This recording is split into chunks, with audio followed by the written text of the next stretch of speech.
नमस्कार। आज की आरोग्य चर्चा में सभी का स्वागत है। जैसे कि हम जानते हैं कि हर एक टॉपिक अलग अलग होता है और उसके ऊपर की चर्चा जो है वो है आरोग्य चर्चा। आज के इस आरोग्य चर्चा में हम जानने वाले हैं नेल्स एंड हमारे हेल्थ का कनेक्शन क्या होता है। अपने जो नेल्स रहते हैं वही हमारी हेल्थ कंडीशन बताते हैं अच्छी है या नहीं है। यही आज जानेंगे आज के इस आरोग्य चर्चा में। इसके ऊपर आपको अगर कोई क्वेश्चन है तो आप कमेंट बॉक्स पे जरूर पूछ सकते हो। और आपको ये वीडियो अच्छा लगा है तो सब्सक्राइब भी जरूर करना है और शेयर भी आपको जरूर करना है। सबसे पहली तो बात हम जब भी देखते हैं तो नेल्स आयुर्वेद के बारे में, यानी नाखून जो रहते हैं वो आयुर्वेद में क्या कहा गया है उनको वो भी देखेंगे। नख यानी नाखून जो है वो अस्थि धातु जो है उसका प्रसाद भाग रहता है। नाखून और अस्थि धातु यानी शरीर का जो बोन्स का पार्ट है उसमें उसका दोनों का एक दूसरे से कनेक्शन रहता है। अगर हमारे शरीर के अस्थि अच्छे हैं, अस्थियां अगर प्राकृत है, तो हमारे शरीर में जो नाखून है वो हमें प्राकृत देखने के लिए मिलेंगे। रादर हम रिवर्सली हम उसको ऐसा ये कर सकते हैं कि अगर आपके नाखून अच्छे हैं तो आपका बोन स्ट्रांग है, स्ट्रेंथ है बोन को। आपको अगर आपके नाखून में कुछ ना कुछ दिक्कतें हैं तो आपका जो बॉडी है, आपका जो शरीर है उसमें कुछ ना कुछ दिक्कतें हैं कि जो हम आज इस वीडियो में जानने वाले हैं। नेल्स ही बताते हैं हमारा हेल्थ का स्टेटस। ये अगर नख जो है वो अस्थि का प्रसाद भाग है तो इसी को ही अस्थि धातु मल ऐसा भी कहा गया है। इसका मतलब ऐसा है कि ये नाखून जो है वो अस्थियों से तैयार हो जाते हैं। एक आयुर्वेदा का कॉन्सेप्ट है वात और अस्थि का, कि अस्थि मारुतयोर नैव ऐसे कहा गया है, प्रायो वृद्धिर ही तर्पणात्। वायु और अस्थि इसका जो संबंध है वो एक दूसरे के एकदम अपोजिट रहता है। जब भी वात बढ़ता है तभी अस्थि जो रहता है वो उसका क्षय हो जाता है। शरीर में अस्थि क्षय है तो वायु बढ़ जाएगी। वायु बढ़ता है तो यही हम जान सकते हैं कि अस्थियों की ताकत कम होती है। और अगर इसको हमें रिवर्स करना है, अस्थियों की ताकत बढ़ानी है, तो क्या करना होगा? प्रायो वृद्धि ही तर्पणात् ऐसे कहा गया है। वृद्धि यानी वायु की शमन करना चाहिए और धातुओं की वृद्धि होनी चाहिए। वायु का शमन हो जाता है तो अस्थि वृद्धि हो जाती है, पक्वता उसकी अच्छी रहती है और अस्थि का प्रसादभूत भाग बनता है, तो नेल्स भी अच्छे बन जाते हैं। ये नेल का स्ट्रक्चर है। इस नेल के स्ट्रक्चर में अगर हम देखेंगे तो ये फ्री नेल एज है कि जिसको हम जनरली कट करते हैं, ट्रिम करते हैं। ये नेल बेड है। नेल बेड ऐसा पार्ट है कि जो स्किन को टच होता है और फ्री नहीं रहता है, दैट इज नेल बेड। उसके पीछे नेल प्लेट रहती है और ये नेल प्लेट के पीछे जो है वो ल्यूनुला करके पार्ट रहता है। ये क्यूटिकल है कि जो नाखून और स्किन को जो है वो एक दूसरे को बांधे रखता है। ये क्यूटिकल में भी बहुत सारे अलग अलग दिक्कतें देखने के लिए मिलती है। और ये नेल का रूट है जिसको मैट्रिक्स ऐसे कहा जाता है। ये जो बाकी फिंगर है इसका ये अंदर का बोन है। ये बोन जो है उसको फैलेंक्स ऐसे कहा जाता है। ये सबक्यूटेनियस टिश्यू है और ये डर्मिस और एपिडर्मिस ऐसा ये पूरा नेल का स्ट्रक्चर रहता है। ये नेल का स्ट्रक्चर जानने के बाद आज हम देखेंगे कि नेल्स में कौन कौन सी विकृतियां रहती है और वो किस किस चीज से रहती है, ये आज हम जानेंगे। ये नेल की जो विकृतियां रहती है, सबसे पहले तो हम देखेंगे ड्राई एंड ब्रिटल नेल्स बहुत सारे पेशेंट्स में देखने के लिए मिलते हैं। इस तरीके से बीच बीच में कटते हैं या फिर उसके ऐसे हॉरिजॉन्टल ऐसे लेयर्स निकलते हैं। ये जो है वो जनरली हाइपोथायराइडिज्म में देखने के लिए मिलता है। या फिर विटामिन ए, विटामिन सी इनकी अगर कमी है तो भी ये जो ड्राई एंड ब्रिटल नेल ऐसे हमें देखने के लिए मिलते हैं। लो बायोटीन अगर है तो भी ये नेल्स जो रहते हैं ना, ये ब्रिटल और ये रहते हैं। बहुत सारे लोगों को नाखून खाने की आदत रहती है और यही देखने के लिए मिलता है कि उनके नाखून जो है वो कटे हुए रहते हैं। सो इरेगुलरली कट हुए। ऐसी दिक्कतें रहती है जब भी ड्राई एंड ब्रिटल नेल्स रहते हैं तो hypothyroidism, low vitamin A, low vitamin C and low biotin ऐसे उसमें देखने के लिए मिलता है। कभी कभी ये जो नेल्स रहते हैं ना उसके ऊपर ऐसे पिट्स रहते हैं, यानी छोटे छोटे गड्ढे रहते हैं। और ये जो गड्ढे रहते हैं इसका कारण होता है मेनली सोरासिस। सोराटिक चेंजेस अगर शरीर में है तो नेल्स के ऊपर भी इसका परिणाम देखने के लिए मिलता है। और भी दूसरा एक इसका कॉज है, वो है एलोपेशिया एरियाटा, यानी जो बाल रहते हैं स्काल्प के ऊपर के, तो उसमें बीच बीच में के बाल जो है वो पूरे निकल जाते हैं, जिसको एलोपेशिया बोला जाता है। और यही एलोपेशिया जब भी रहता है तो शरीर में ये जो नेल्स रहते हैं उसके ऊपर गड्ढे देखने के लिए मिलते हैं, और इसमें चेंजेस भी हमें देखने के लिए मिलते हैं। इसमें जो जो फ्री नेल है उसका थिकनेस भी बढ़ा हुआ है, ऐसे हमें देखने के लिए मिलता है।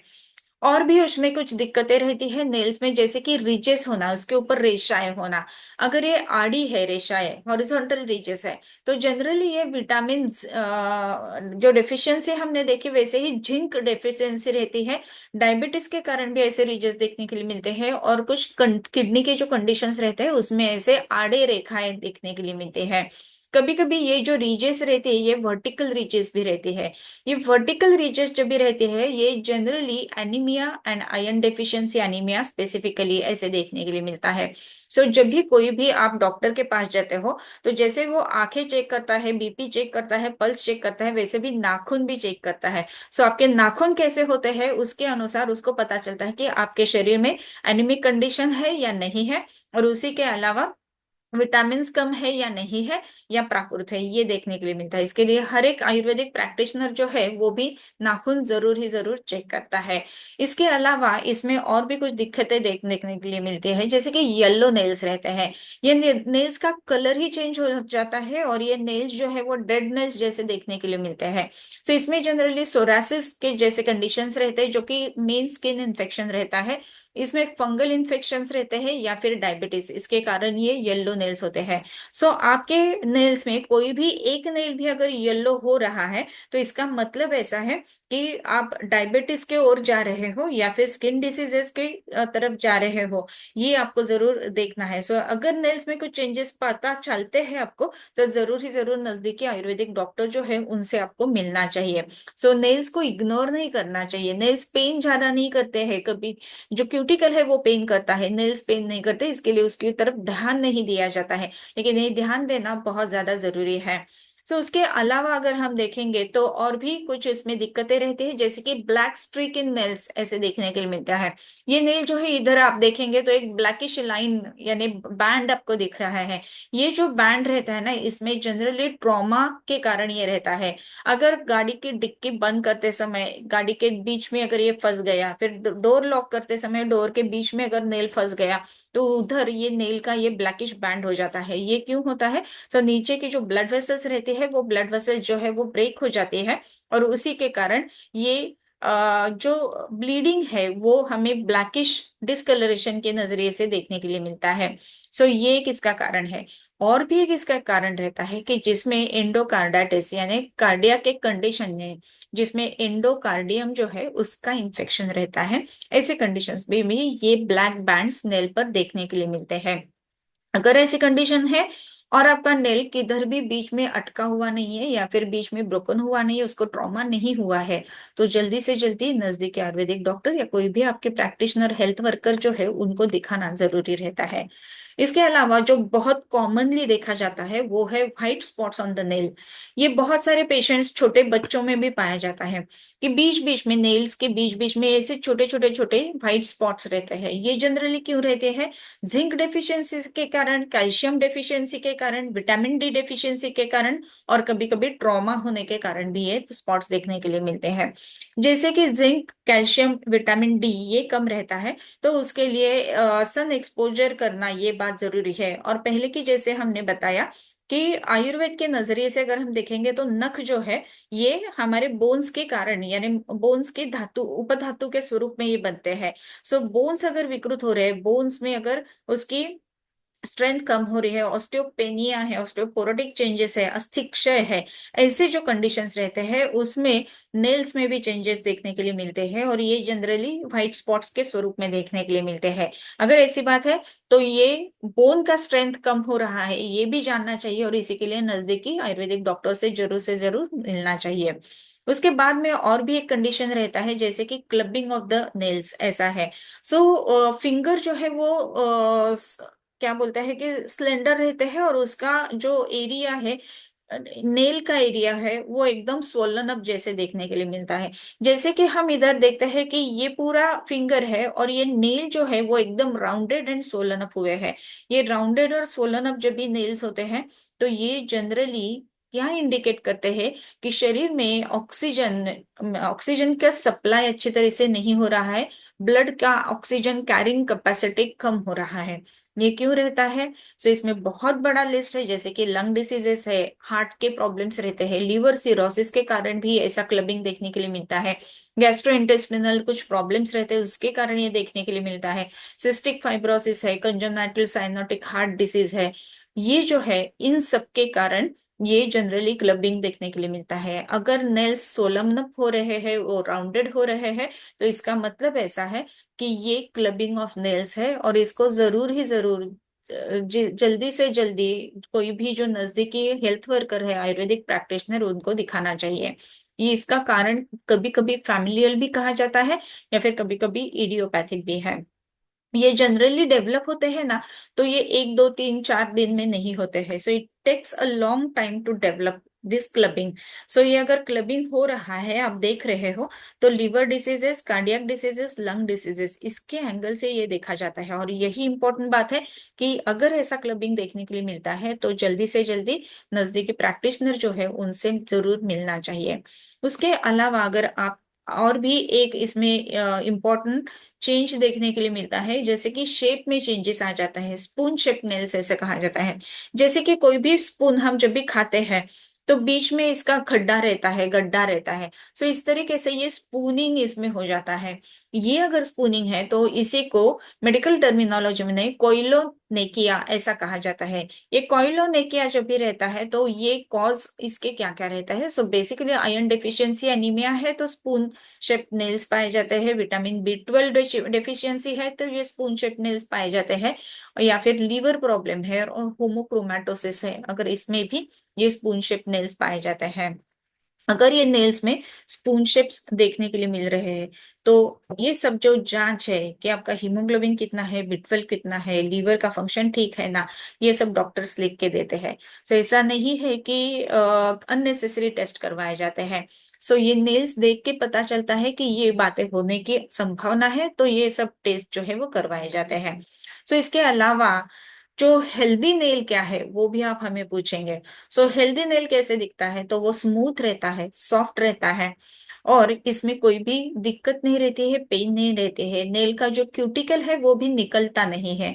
सो ये ऐसे सॉफ्ट और स्मूथ ऐसे जो नेल्स रहते हैं ये हेल्दी नेल्स हैं। ये जो हेल्दी नेल्स है हमारे हेल्दी बोन्स को भी इंडिकेट करते हैं। इसी के लिए बोन्स अगर हेल्दी है तो नेल्स हेल्दी रहेंगे। लेकिन बोन हम देख नहीं सकते हैं, तो देख क्या सकते हैं? तो नेल्स देख सकते हैं।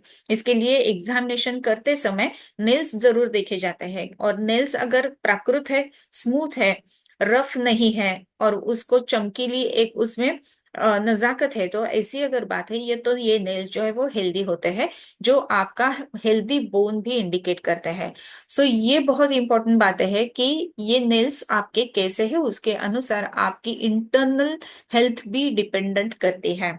सो ये नेल्स उत्तम रहे इसके लिए क्या क्या करना चाहिए, what are the tips for healthy nails, ये भी आज हम जानेंगे। जब भी हेल्दी नेल्स के बारे में हम बात करते हैं तो इसको रेगुलरली मॉइस्चराइज करना बहुत ज्यादा जरूरी है। कोई भी वायु की अगर गति विकृत है या फिर वायु की दुष्टि हुई है तो वात के कारण ये अस्थि क्षय देखने के लिए मिलता है। अगर ये अस्थि क्षय है तो उसकी चिकित्सा जो है उसमें पहले तेल और अभ्यंग ऐसे कहा गया है। सो नेल्स को भी अच्छे से अगर हम मॉइस्चराइज करें तो नेल्स जो है वो सुंदर तो दिखेंगे और हेल्दी भी रहेंगे। सो oil application on the nails and oil application on overall the body ऐसे जब भी किया जाता है तो उसके बारे में क्यों क्या होता है, तो बोन्स भी हेल्दी होते हैं और ये नेल बेड और नेल्स जो है वो भी हेल्दी हो जाते हैं। सो मॉइस्चराइजिंग, उसको ऑयल एप्लीकेशन करना, ये इंपॉर्टेंट बात है। अगर नेल्स में कुछ दिक्कतें दिख रही है तो ऐसे आप कर सकते हैं। दूसरी एक स्वस्थ वृत्त में की गई जो बात है उसमें है कि नेल्स जो है उसको रेगुलरली ट्रिम करना चाहिए। नेल्स अगर हम रेगुलरली ट्रिम करते हैं तो उसके कारण वो इन ग्रोथ ऑफ नेल्स वगैरह जो है वो नहीं हो पाते हैं और नेल जो है वो हेल्दी रहते हैं। इसके लिए उसको रेगुलरली ट्रिम करना जरूरी है। उसके हाइजीन मेंटेन करना, अगर नेल के अंदर कुछ खराबियां या फिर जो क्या बोल सकते हैं, मिट्टी वगैरह जम जाती है, ये निकालना, उसको साफ सुथरा रखना ये जरूरी है। वो अगर हम साफ सुथरा रखते हैं तो उसमें कुछ एड ऑन इन्फेक्शंस नहीं होते हैं। इसके लिए मेंटेन द नेल्स, ये बहुत ही इंपॉर्टेंट रहता है।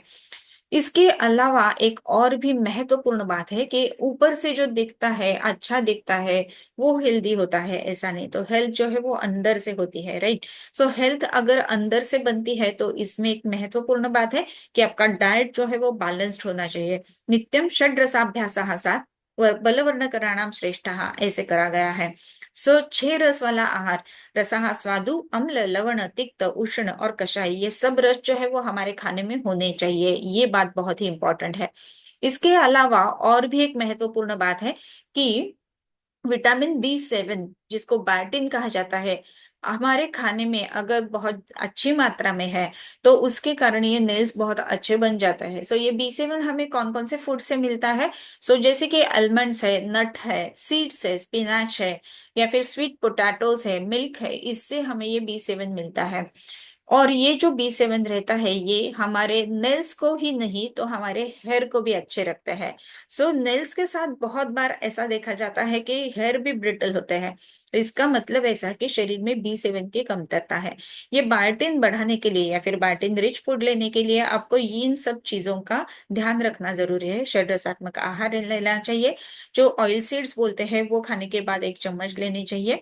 या फिर हमारे घर में भी हम देखते हैं कि तिल की चिक्की ये भी बनाई जाती है। ये जो तिल रहते हैं वो भी केशियर रहते हैं और वो नेल्स के लिए भी बहुत अच्छे रहते हैं। सो नेल्स की हेल्थ आपको बताएगी आपकी ओवरऑल शरीर की हेल्थ कैसी है। सो अगर इस तरीके से कुछ भी दिक्कतें आपको दिखती है तो नजदीकी आयुर्वेदिक प्रैक्टिशनर से जरूर मिलना है। पहले तो हेल्थ अपने नेल्स की मेंटेन करने के लिए रेगुलरली ऑयल एप्लीकेशन करना, उसको ट्रिम करना, उसको साफ सुथरा रखना, ये बात इंपॉर्टेंट है। नेल्स के बेड में अगर कुछ खराबियां नहीं बैठी है तो आप जो खाना खाएंगे वो भी साफ सुथरा रहेगा। अदरवाइज हैंड वॉश करेंगे और नेल के बीच में अगर कुछ ना कुछ दिक्कतियां उसमें है या फिर उसमें अगर खराबियां है तो वही खाना आप हाथ से लेंगे तो अंदर जाने की संभावना रहती है और फिर ये विकृत आहार में विकृति आ जाती है। सो साफ सुथरा नख होना ये भी बात उतनी ही महत्वपूर्ण है। सो अगर आपके नेल स्मूथ है, शाइनी है और एकदम जैसे कि हेल्दी नेल्स है, ऐसी अगर बात है ना, तो उसके ऊपर कुछ अलग अलग पेंट्स वगैरह भी लगाने का जरूरत ही नहीं होता है क्योंकि आपके नेल्स हेल्दी है तो। सो इसी के लिए आपके नेल्स देखो और आपकी हेल्थ जानो। और ये अगर आपके नेल्स में कुछ दिक्कतियां है तो जरूर ही जरूर कंसल्ट करो। हमसे भी आप ऑनलाइन कंसल्ट कर सकते हैं। ऑनलाइन कंसल्टेशन के लिए नंबर भी कमेंट बॉक्स में दिया हुआ है। आज इसी बात को हम इधर ही रुकते हैं। सो सब जो दर्शक है उनके लिए बहुत बहुत धन्यवाद। आप बहुत ही अच्छी तरीके से हमसे जुड़े हुए हैं बहुत सारे सालों से। सो ऐसे ही अगर कुछ आपको डाउट्स है या फिर आपको अगर पूछना है तो कमेंट बॉक्स में जरूर पूछिए। अगर आपको ये वीडियो अच्छा लगा तो कमेंट, शेयर और लाइक जरूर कीजिए। नमस्ते।